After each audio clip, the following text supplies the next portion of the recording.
Thank you, Speaker. Last week marked National Volunteer Week, a chance to recognise the millions of Australians who give their time, their energy and their care for others, not because they are paid or required, but because they care.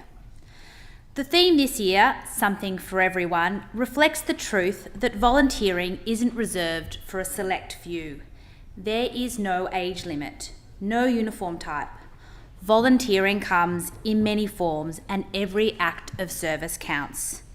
We see that truth lived out every day across the Epping electorate. In recent months, I've had the honour of meeting many of Epping's community's organisations and speaking with the people who keep them going, almost always unpaid, often unrecognised, but utterly essential. At the Dundas Neighbourhood Centre, I met staff and volunteers who give their time to provide much needed services and connection to people in Telopia and Dundas Valley. At Epping West Public School, Murray Farm Public School and Rosalie Public School, I've met P&C members who are running uniform shops, organising reading groups and planning school fetes. Their work builds more than well-resourced schools, it builds a sense of belonging for parents and students alike. I've spoken with members of the Beecroft, Epping and Carlingford Rotary Clubs whose service spans decades. From youth mentoring to fundraising for local projects, their members embody the very best of civic leadership, generous, humble and deeply committed to giving back. In Beecroft, I have met with the Beecroft-Cheltenham Civic Trust, whose volunteers give countless hours to protecting the local heritage and natural environment of our community. Whether they're planting trees, reviewing planning proposals or advocating for green space, they're acting not for themselves but for future generations. And in North Epping, the spirit of volunteerism is especially strong, from the North Epping Rangers Football Club to the North Epping Men's Shed. In North Rocks, the North Rocks Brigade recently held an open day for the public, highlighting valuable opportunities for volunteers to contribute meaningfully to their community, supporting the vital work of dedicated professionals.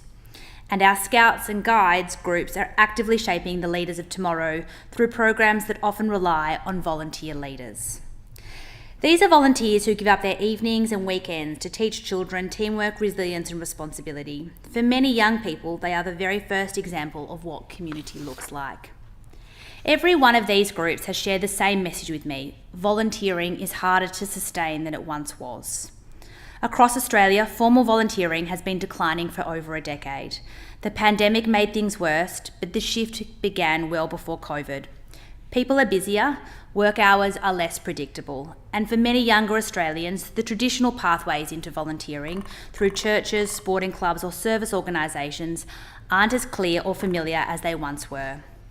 At the same time, we are seeing rising levels of loneliness and disconnection. Community organisations, particularly smaller ones, tell me they're struggling to find committee members or fill rosters.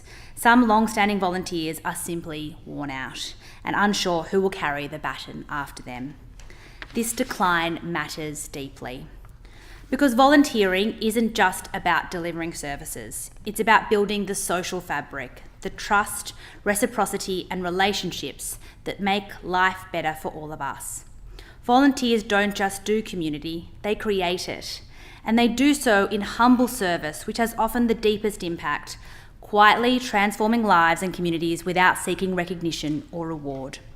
The essence of volunteering lies not only in being visible, but in being discreet, behind the scenes contributions that often make the most profound difference. Whether it's helping with administrative tasks, setting up events, preparing meals, or offering technical support, these roles are essential to the success of any organisation or initiative. It's important to ensure that our culture of volunteering remains rooted in service. Sustaining a humble, purpose-driven approach ensures that the focus stays on community, compassion, and genuine contribution. Every act of service, seen or unseen, is valuable and deeply appreciated. True community impact often relies on those who are willing to serve humbly, without recognition, but with purpose and heart. The strength of community is built on their quiet dedication. We must support and strengthen our volunteer sector.